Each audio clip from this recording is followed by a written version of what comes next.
noches. Muy complacida de estar nuevamente con ustedes. Hoy vamos a ver, siempre dentro de la enseñanza del reposo del sábado de Dios, hoy vamos a ver una liberación inmerecida. Cuando estaba haciendo, me da risa porque cuando estaba haciendo, desarrollando el tema, creí que la liberación inmerecida era para David y no, al final de cuentas era para Saúl. Y entonces era inmerecida, lógicamente, para él.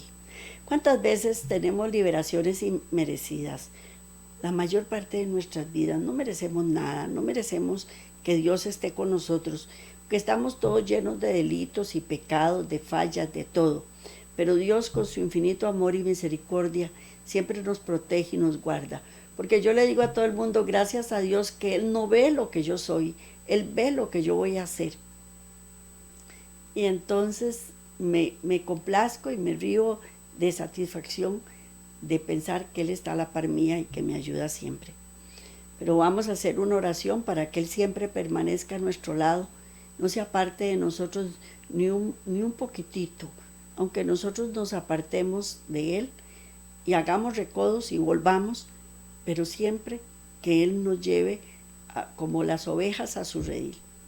Amantísimo Padre, te damos gracias por tu comprensión, por tu amor, por tu solidaridad, por tu compañerismo, por haber enviado a tu Hijo para que compartiera con nosotros y nos enseñara, para que, aunque lo maltratamos y lo humillamos, Él siempre murió por nosotros, por todos nuestros pecados, por nuestros delitos, y Él lo único que quería era ser amado y que fuera correspondido en el amor eterno que Él tiene hacia nosotros, porque Él es amor, y si no tenemos el amor de Él, no podemos dar amor a nadie, ni a nosotros mismos, Padre eterno, porque no podemos dar lo que no tenemos.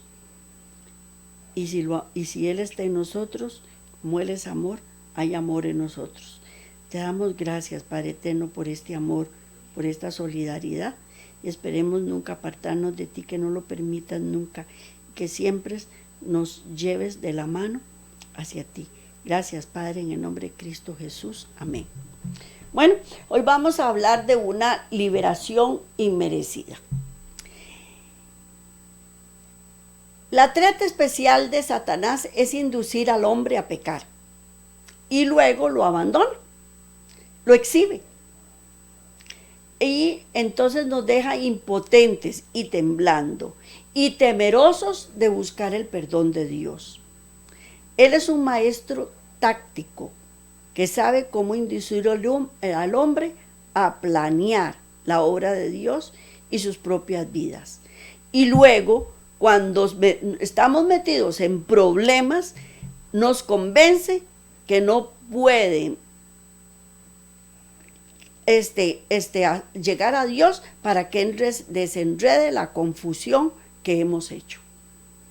Él sostiene que los hombres deben resolver los problemas que han criado y entonces venir a Dios con todo solucionado. Y no es cierto, eso jamás podrá ocurrir. Así como estamos, es como tenemos que llegar a Dios para que Él se encargue de solucionar mi vida, porque yo por mí misma no puedo solucionarla. Él hace aparecer que hay apoyo bíblico para este argumento. Satanás hace parecer que hay apoyo bíblico para este argumento. Es cierto que el pecador debe hacer algo como requisito previo para el perdón, pero deshacer el mal en el que está envuelto no puede. Requiere más de él de lo que Dios espera, porque está fuera de toda capacidad humana. Ya, cuando uno, perdónenme lo que les voy a decir, pero cuando uno la tolló y ya no hay forma de recogerla. El único que puede hacerlo es Cristo Jesús, nada más. Pero Satanás nos induce a que pensamos que yo puedo arreglar mi torta, que yo puedo solucionar mi problema, y no es cierto. Sí es cierto que fue la actitud humana la que ocasionó el problema. Sí es cierto que nosotros somos los que ocasionamos los problemas. Entonces, más de lo mismo para solucionarlo, solo lo empeora. Y yo no puedo defenderme, yo no puedo defenderme a mí misma. Y si ya ofendí a algo, lo único que puedo hacer es pedir perdón y esperar a que esa persona ni siquiera me salude, porque ni siquiera me salude. Así que no puedo yo solucionar mi problema, porque más bien lo voy a empeorar. ¿Qué es lo que sí debo hacer? Es apartarme de ese proceder, de esa actitud mía que es la que causa la dificultad, y confiar en Dios como el solucionador del problema. Pero cuando una persona está en serios problemas, sabe perfectamente que ha sido causados por un curso imprudente de acción. Y que no es fácil venir delante de Dios. Es más, les voy a decir una cosa, no es fácil reconocer mis equivocaciones. No es fácil, para mí no es fácil. Reconocer que uno estaba equivocado y que uno cometió el error, no. Uno siempre trata de justificarse y de culpar a los demás. Pero venir con todo el embrollo delante de Dios y decirle, tome, aquí está la dificultad que causé, cuesta más. Cuesta más. Y no como Adán y Eva, no, la mujer que me diste, no, fue Satanás el que me hizo, fue la serpiente que me hizo pecar. Siempre tratamos de justificarnos a nosotros mismos. Semejante al fariseo en la parábola, los hombres prefieren presentarse delante del Todopoderoso con una justicia plausible antes que aparecer en la vergüenza de las iniquidades, como lo hizo el pobre publicano. Pero debemos recordar que fue el publicano, no el fariseo, quien descendió a su casa libre de sus cargas. No solo está el hombre indispuesto para aparecer delante de Dios como él es también tímido para venir a Dios, debido a los conceptos incorrectos del carácter de Dios que Satanás ha estado fomentando desde que se reveló en el cielo. Los hombres tienden a ver a Dios con justicia imponente y estricta, quien impondrá el castigo a un mal cometido. Ellos son, de este modo, impelidos a creer que Dios no les aliviará de sus problemas hasta que hayan sufrido todo lo que merecen.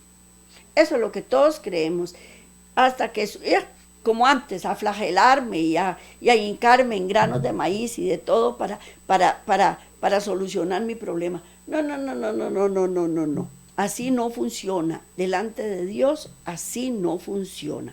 No es maltratarme para recibir lo que merezco. No. Los que están engañados por estos sofismas no tendrán la fe ni el ánimo para poner sus cargas sobre el gran portador de cargas. Cuando nosotros creemos que lo que hice está mal, mentiras es que vamos delante de Dios y decirle, Señor, lo hice. No, primero busco castigo, primero me autocorrijo y de todo lo que estoy haciendo es empeorando más la situación. Yo tengo que venir delante de Dios con mi problema y decirle, Señor, lo hice mal. Una vez más volví a pecar contra ti. Por favor, solucióname este problema porque yo no puedo. Porque Él es el que carga mis problemas. Las misericordias de Dios no son otorgadas a las personas porque son merecedoras, sino por su gran amor. Como les dije anteriormente, yo no merezco absolutamente nada. No merezco nada. Si Él tiene misericordia de mí es por amor nada más. Con tal de que el hombre cumpla las simples condiciones, nada puede evitar la corriente de la gracia divina al necesitado. Dios anhela que toda alma entre en el reposo del sábado, pero sabe que jamás lo harán hasta que aprendan a repudiar los argumentos de Satanás y vengamos a él tal como somos, con todos nuestros problemas. En su poder y capacidad efectiva y disposición de socorrer a las víctimas de Satanás, que Dios está repetidamente revelado en las Escrituras. El mejor ejemplo lo encontramos en David. Vez tras vez recurrió a sus ideas propias, hasta que un problema complejo y amenazante,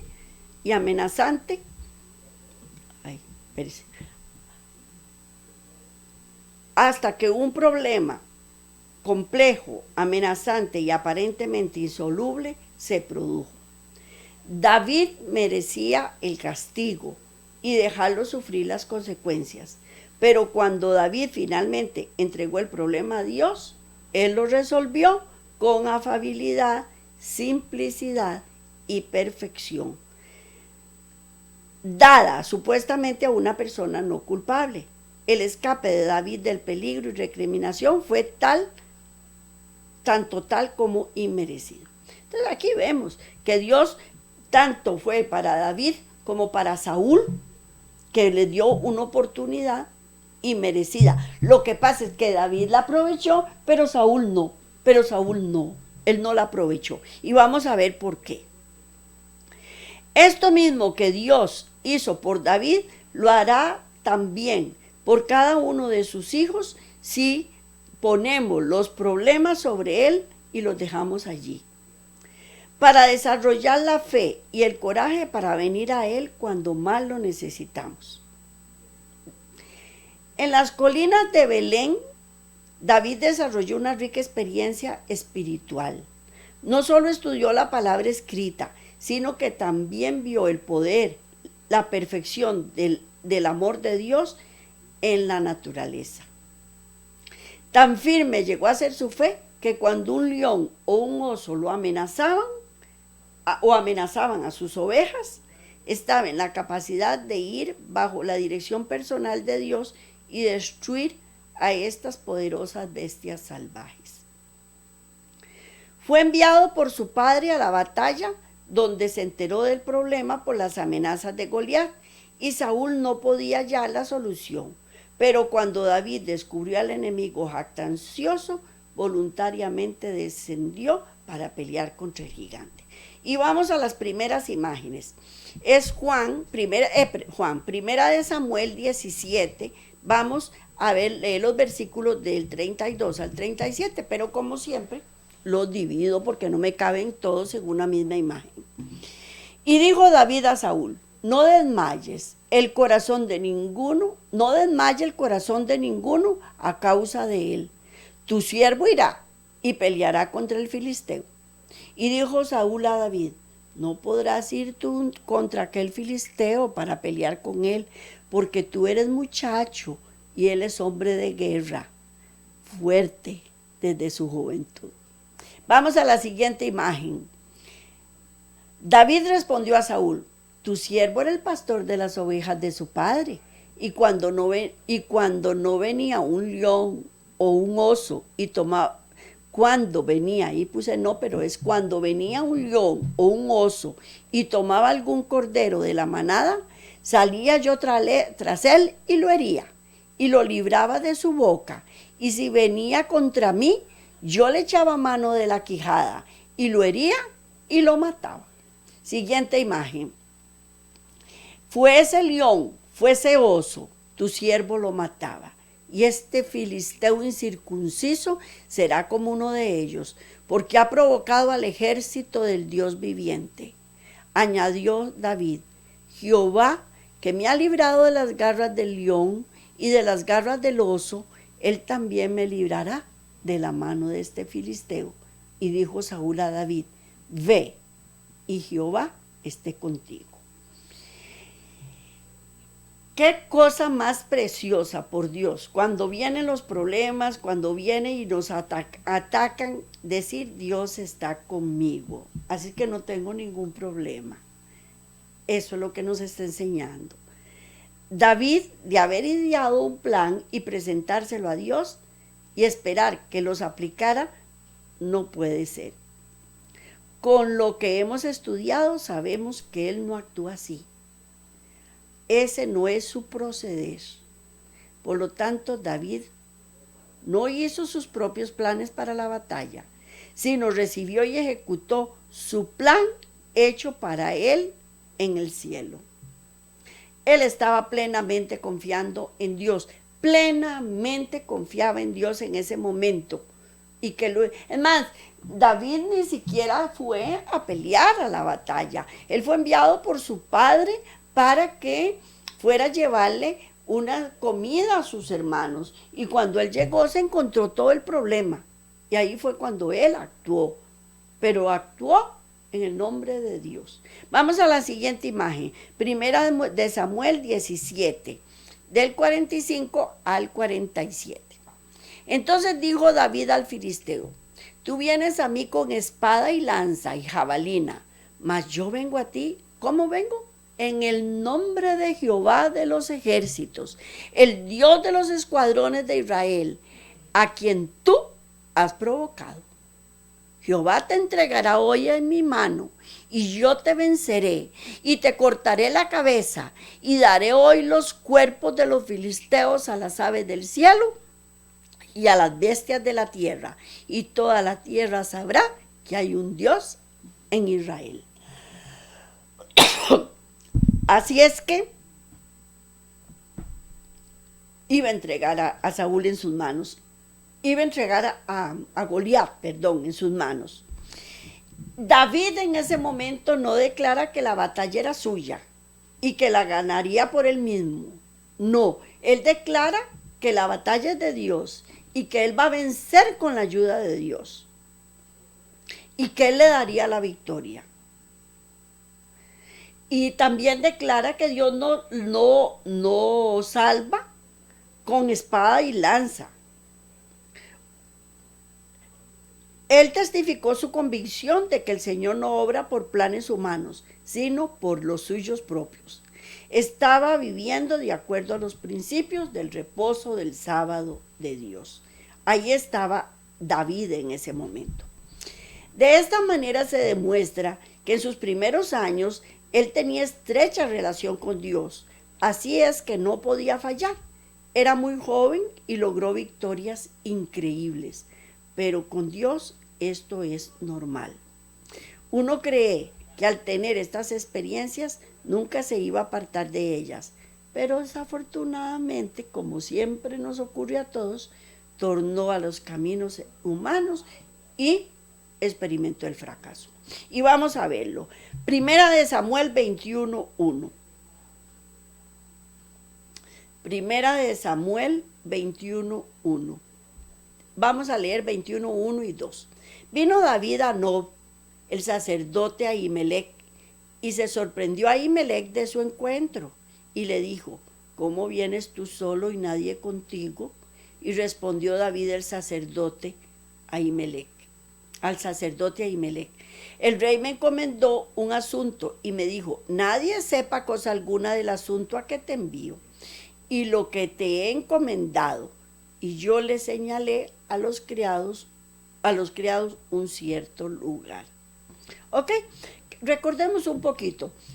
David era perseguido por Saúl porque cuando Saúl pecó contra Dios, el profeta llegó y le dijo que ya no iba a ser más rey, que el que iba a ser rey era David, y entonces él se disgustó porque él no quería perder su reino y empezó la persecución en contra de David.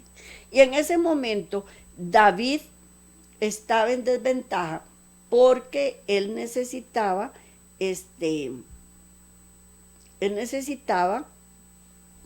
salir adelante en su problema. Entonces para él fue muy fácil ir a Ahimelech, el sacerdote, y decirle una mentira. ¿Por qué?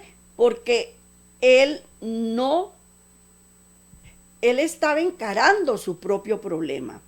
Sabía que el rey lo induciría a sus hombres para traicionarlo.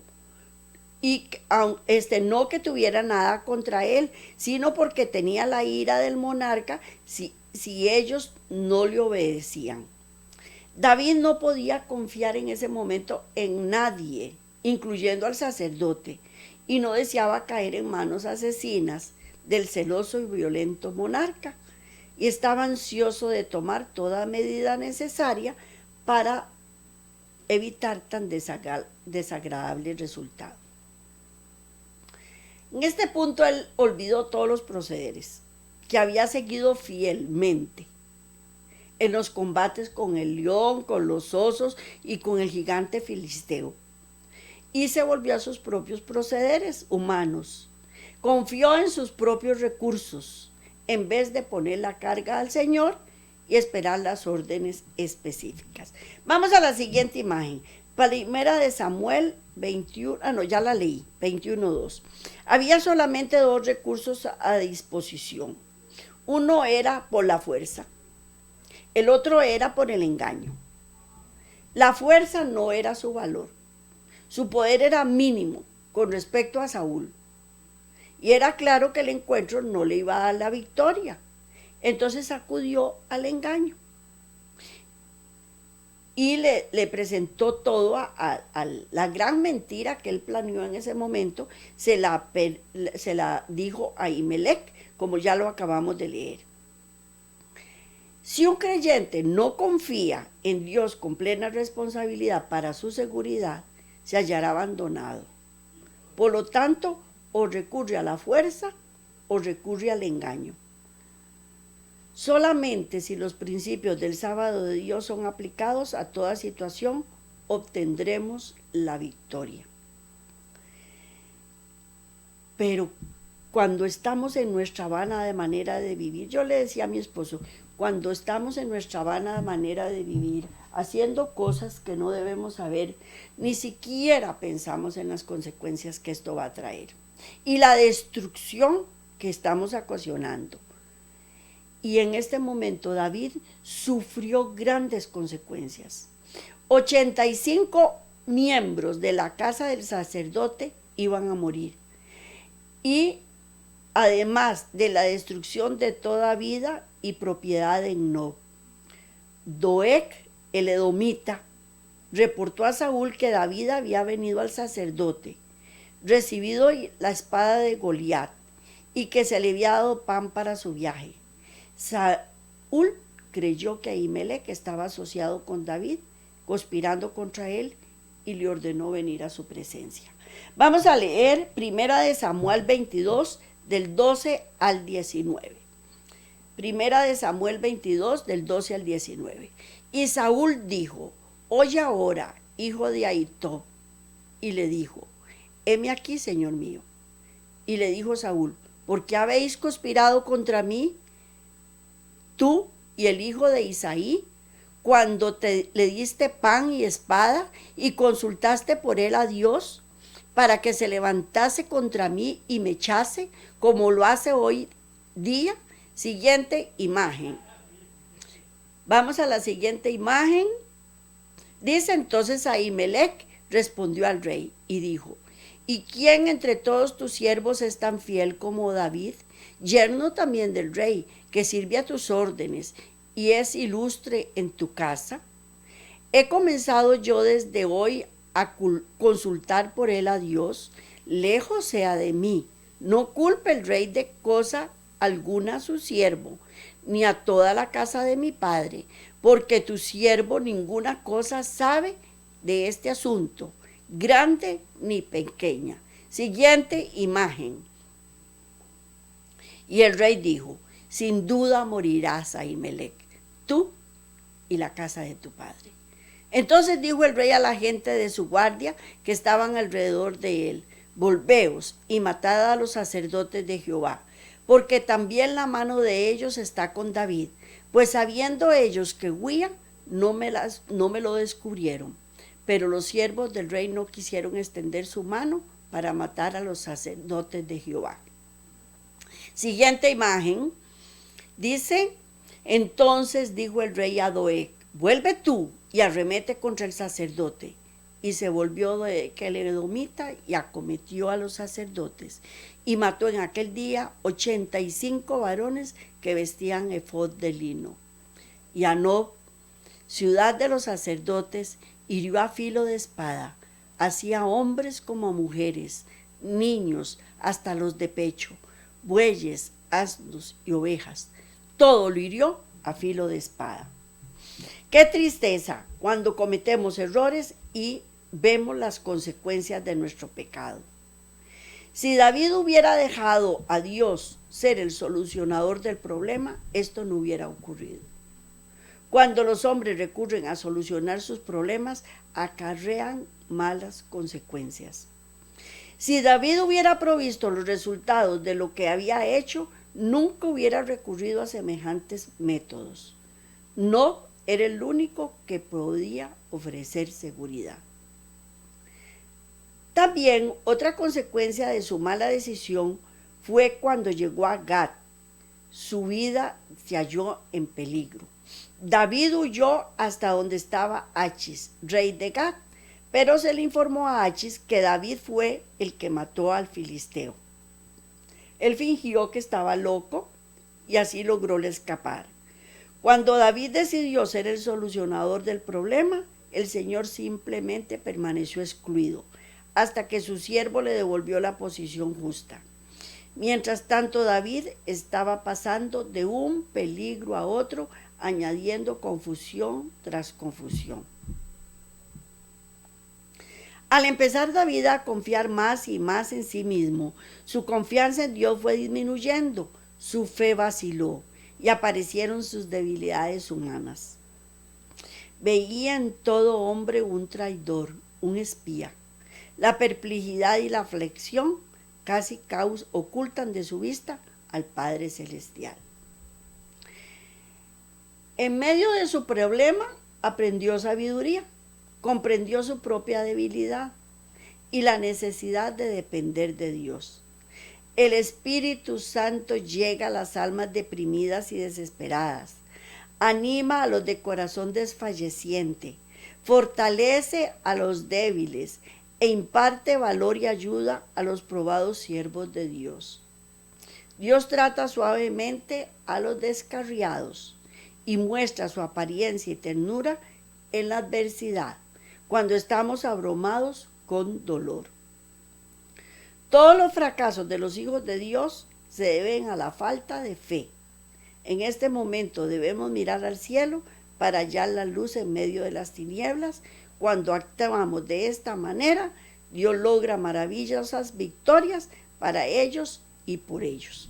Entonces, cuando estamos en desventaja, cuando estamos acorralados, cuando tenemos miedo, cuando estamos enfermos, debemos recurrir a Dios para que Él prepare grandes victorias para nosotros.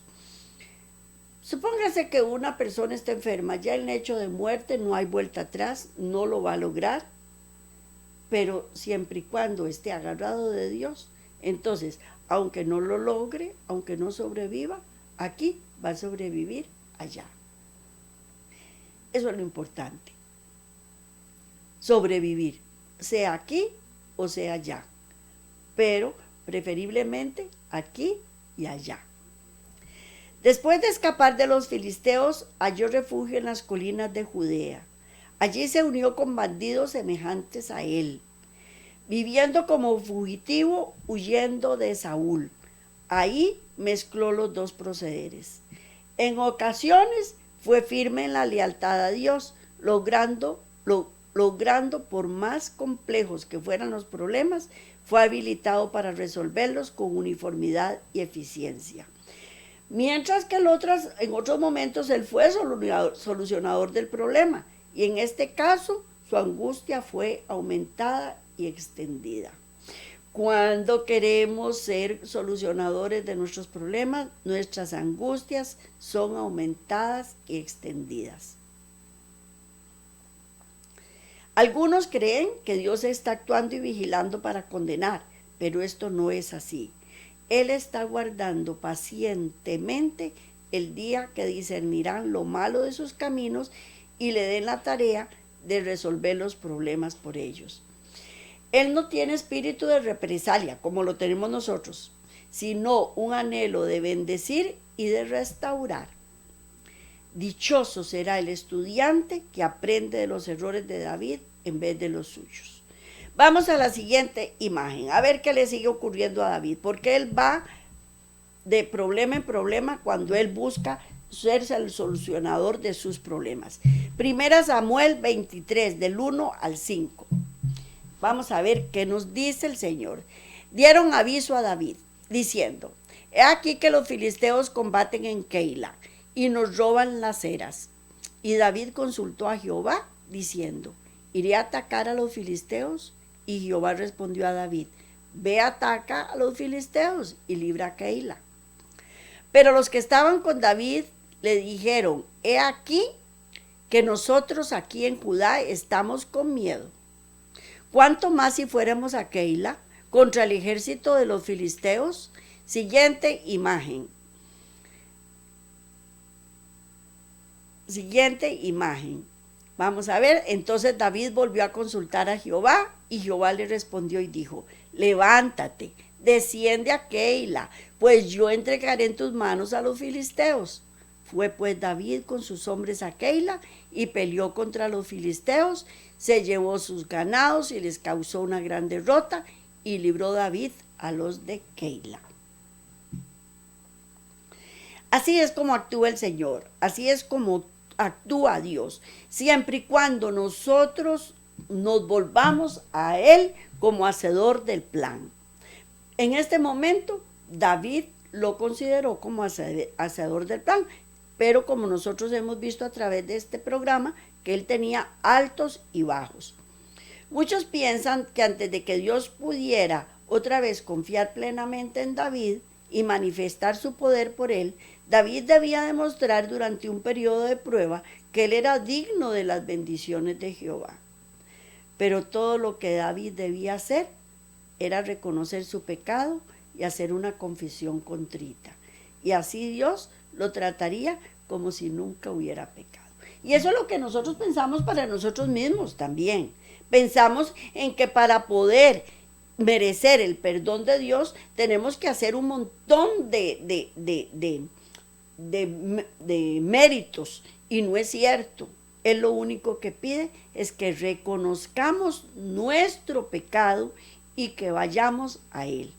Vamos a la siguiente imagen, Primera de Samuel 24, del 2 al 3. Dice: y tomando Saúl 3,000 hombres escogidos de todo Israel, fue en busca de David y de sus hombres, por las cumbres de los peñascos de las cabras monteses.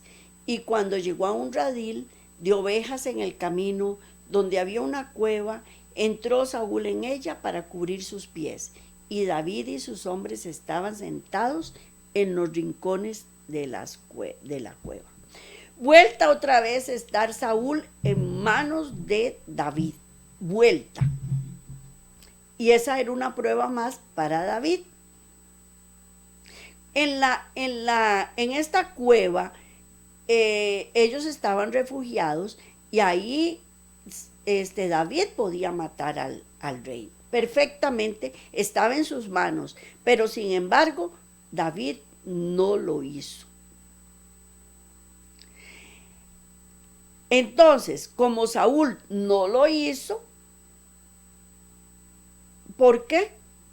Como David no lo hizo, entonces hubo una ventaja para Saúl en ese momento.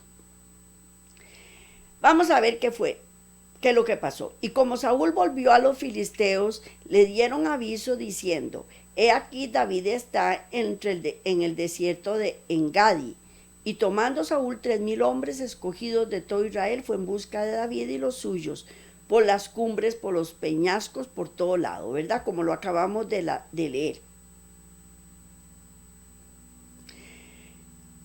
Pero para David, si él lo mataba, porque David oprimía a su pueblo, Saúl oprimía al pueblo, desviándolo de Dios, él merecía morir en ese momento, pero David no cayó en esta tentación forjada por Satanás.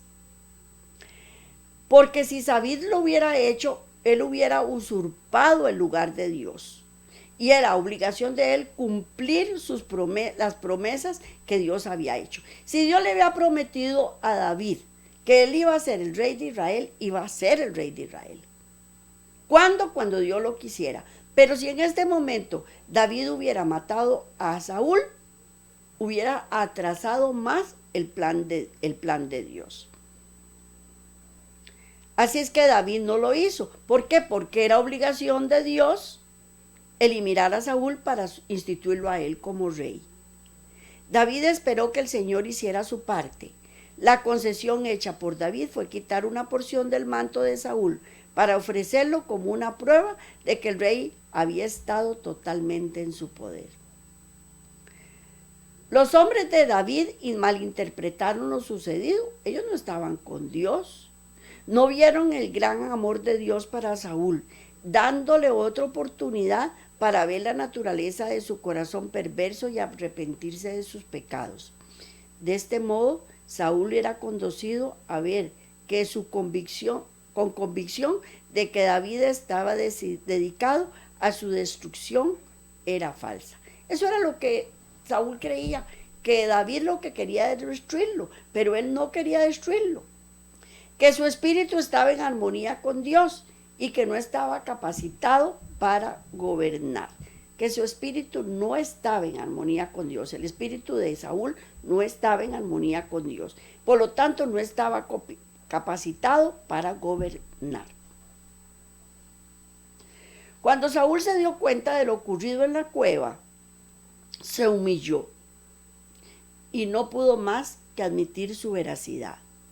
Con ánimo enternecido exclamó: ¿no es esta la voz tuya, hijo mío David? Y alzando su voz lloró. Luego Saúl dijo: más justo eres tú que yo, que me has pagado con bien, habiéndote yo pagado con mal. Porque ¿quién hallará al enemigo y lo dejará ir sano y salvo?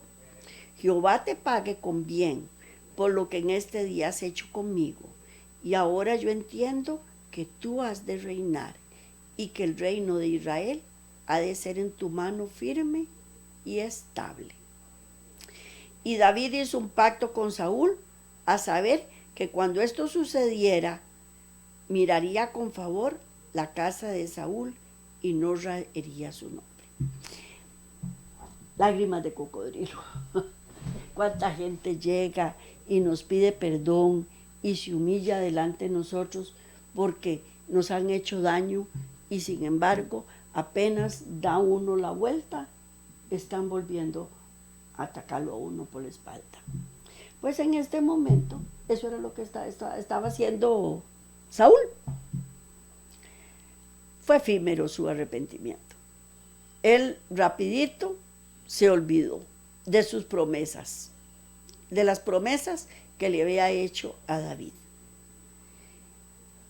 Hay personas que cuando están bajo la influencia del Espíritu Santo, obran bien, actúan bien, aparentemente están arrepentidos, pero cuando se alejan, toman una condición peor de la que antes de estar convertidos.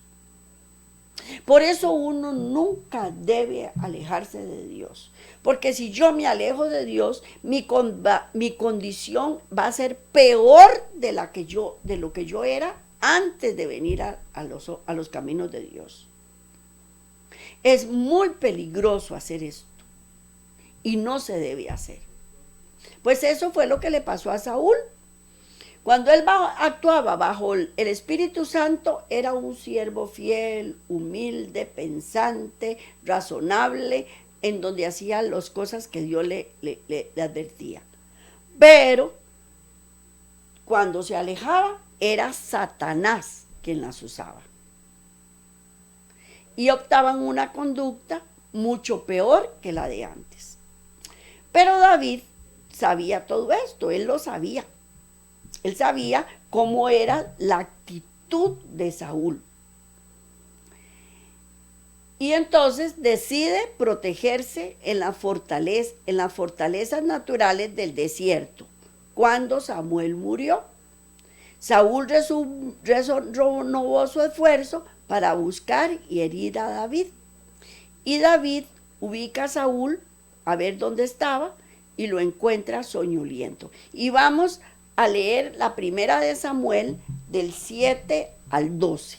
Primera de Samuel del 7 al 12. Vamos a ver qué nos dice la palabra de Dios. Vamos a leer primero del 7 al 8. David, pues, y Abisai fueron de noche al ejército. Y he aquí que Saúl estaba tendido, durmiendo en el campamento, y su lanza clavada en la tierra a su cabecera. Y Abner y el ejército estaban tendidos alrededor de él. Entonces dijo Abisai a David: hoy ha entregado Dios a tu enemigo en tu mano. Ahora pues, déjame que le hiera con la lanza, y le enclavaré en la tierra de un solo golpe, y no le daré segundo golpe. Siguiente imagen. Y David respondió a Abisai: no le mates, porque ¿quién extenderá su mano contra el ungido de Jehová y será inocente? Dijo además David: vive Jehová, que si Jehová no le hiriere, o que su día llegue para que muera, y descendiendo en batalla perezca, guárdeme Jehová de extender mi mano contra el ungido de Jehová. Pero toma ahora la lanza que está a su cabecera y la vasija, y vámonos. Siguiente imagen. Su vasija de agua, y vámonos. Se llevó pues David la lanza y la vasija de agua de la cabecera de Saúl, y se fueron. Y no hubo nadie que viese, ni entendiese, ni velase, pues todos dormían, porque un profundo sueño enviado de Jehová había caído sobre ellos. En este momento fue que me di cuenta que la misericordia de Dios no eran solo para David, eran también para Saúl, porque Él ama a todos, Él nos ama a todos, buenos y malos, y Él quiere que todos volvamos a sus rediles, que todos seamos salvos. Eso es lo que Él quiere. Pero nosotros no lo entendemos. Y esta fue una, dos o no sé cuántas más oportunidades Él le dio a Saúl para que reconociera, se arrepintiera y volviera a sus rediles y volviera a sus caminos. No solo David. Por eso les dije al principio, Saúl y David, los dos tuvieron la oportunidad. David la aprovechó, pero Saúl no. David ya a partir de ese momento siguió en un altibajo. Los dos siguieron un altibajo, porque en unas oportunidades hacían las cosas de acuerdo al plan de Dios y en otras oportunidades hacían las cosas de acuerdo a sus propios planes. Pero David siempre fue delante del Señor con un corazón contrito y humillado, a pedirle perdón y a pedirle que por favor le resolviera los problemas. Primero actuaba como él quería y de acuerdo a sus propios planes, pero después, cuando veía que había metido la pata, venía a buscar al Señor y a presentarle su problema al Señor. Pero Saúl no. Saúl se dejaba gobernar por el Señor, se dejaba gobernar por Satanás. Y en ese plan estuvo hasta que murió. David no debía de preocuparse de tomar medidas para asegurar que la promesa de Dios fueran cumplidas para él. Esto es como Dios espera que todo cristiano se relacione con las amenazas y luchas de la vida. No han de ver en ellos el camino de la ruina, sino la oportunidad de Dios para manifestar su capacidad increíble de resolver todo problema y destruir toda estrategia de Satanás. No importa qué compleja y bien formada esté. no importa. Vamos al Salmo 91:1, que dice así: el que habita al abrigo del Altísimo morará bajo la sombra del Omnipotente. Esa es la promesa de Dios. La promesa de Dios para David era que iba a ser rey de Israel. La promesa de Dios para Saúl fue que él iba a ser también rey de Israel. Pero Saúl fue en busca de sus propios planes. No se arrepintió. Vez tras vez cometí errores y fue desechado delante de Dios. Y por eso ungieron y nombraron a David como sucesor de Saúl. Pero David confió y esperó, y Dios actuó y le dio el reino. Pero Saúl no, él le fue quitado el reino. Entonces, Dios quiere que nosotros hagamos las cosas como deben ser. Las bendiciones para nosotros ya están dadas. Nosotros somos los que atrasamos el plan de Dios. Porque al ir en nuestros delitos y pecados, al ir de fracaso en fracaso, al ir claudicando en nuestra fe, porque las cosas cuando no salen como nosotros queremos, entonces nuestra fe se desvanece y llega hasta morir. Y al que nos apartamos, nos alejamos, no recurrimos a Dios, y eso es un problema serio para nosotros. Dios lo que quiere es que todo cristiano doble rodillas, se humille. ¿Para qué? Para no retener las bendiciones. Para ir de gloria en gloria y de victoria en victoria. Para aumentar nuestra fe. ¿Que vamos a ser probados? Sí, vamos a ser probados. Que a veces sentimos, como lo dije en los programas anteriores, que nuestras oraciones no pasan del techo. Que voy en busca de oración, hago oraciones babilónicas y no hago oraciones cristianas. Todo eso lo hago constantemente. Pero yo decido, al final de cuentas, si quiero estar con Dios o quiero estar en contra de Dios. Las enfermedades, los fracasos, las desavenencias, las humillaciones, todo esto lo que hace es hacerme fuerte. Hacerme fuerte. Yo decido si lo tomo para bien o lo tomo para mal. Porque puedo agarrar mi corazón y endurecerlo. Y decir, Dios no me escucha. Me voy en contra de Dios.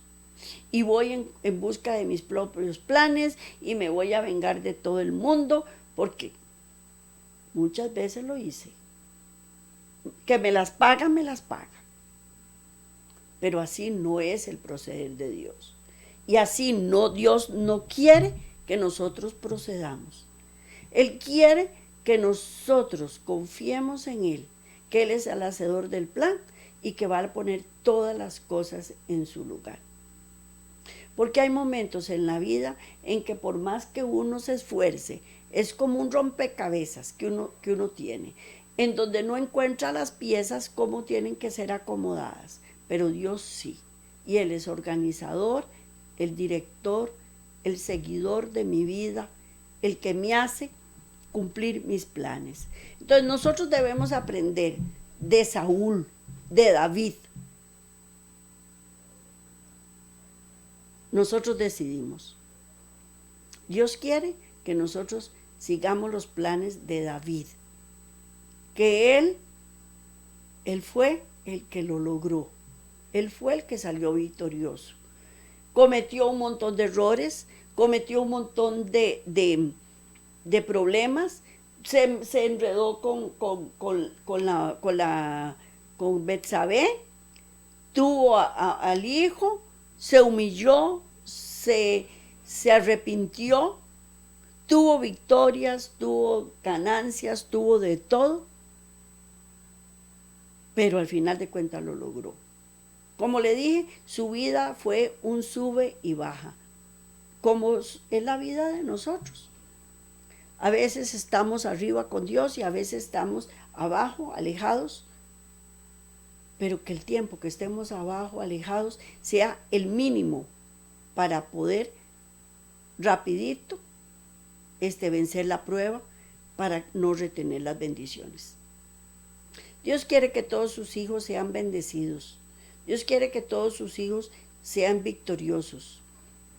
Dios quiere que todos sus hijos sean salvos. Y a veces duele tanto ver a una persona cómo se ofusca, cómo se maltrata a sí misma. Tengo primos que ellos creen a pie juntillas en que la Virgen María hace milagros. Y un día de estos me hablaban y me decían, sí creo en que la Virgen haga milagros. Y yo les decía, no, mi pueblo perece por falta de conocimiento. Y piensan que uno se los dice para ofenderlos, para maltratarlos. Y Dios guarde, más bien nosotros deberíamos ser de acuerdo a la Virgen cuando en las bodas de Caná dijo, hágase según la voluntad de Cristo. No según la voluntad de ella, según la voluntad de Cristo. Y este es un mensaje en donde nosotros para que nosotros aprendamos que en nuestra vida nosotros tenemos que hacer la voluntad de Cristo y esperar. Él es el hacedor del plan, es el solucionador del problema. Él nos da las órdenes generales y específicas. Tenemos que esperar las órdenes específicas para ver si las cumplimos y cómo las cumplimos. Eso es lo que tenemos que hacer. Así como la Virgen dijo, Él es el que puede solucionar el problema. Yo no puedo. Vayan donde Él. Ella no fue delante. Ella llegó y le dijo, tiene que hacerlo. Porque yo soy su mamá y yo mando. No. Ella dijo, vayan a Él y háganlo. Y díganle. Porque cuando ella llegó y le dijo, él le dijo, mujer, ¿qué tienes conmigo? Mi hora no ha llegado. ¿Por qué? Porque es de acuerdo al plan de Dios, no era el plan de la Virgen. La Virgen es una mujer que murió, está muerta. Sus pensamientos fueron puestos en el olvido. Ella fue una gran mujer que hizo que en ella se cumpliera el plan que Dios había tenido para ella. Y eso es lo que debemos imitar. No debemos ponerle veritas, ni rezarle, ni nada, porque ella no escucha, ella está muerta. ¿Va a ser resucitada? Sí, va a ser resucitada. Pero nosotros debemos acatar el plan de Dios. Y Dios es el hacedor del plan. Esto es todo para hoy. Que el Señor me los bendiga grandemente. Que el Señor nos dé la oportunidad de volvernos a Él, tantas las que sean necesarias, pero que siempre al final de cuentas vayamos de gloria en gloria y de victoria en victoria, como lo hizo David y no como lo hizo Saúl. Que Dios me los bendiga. Nos vemos de hoy en 8 si Dios quiere. Que tengan una excelente semana. Bendiciones para todos.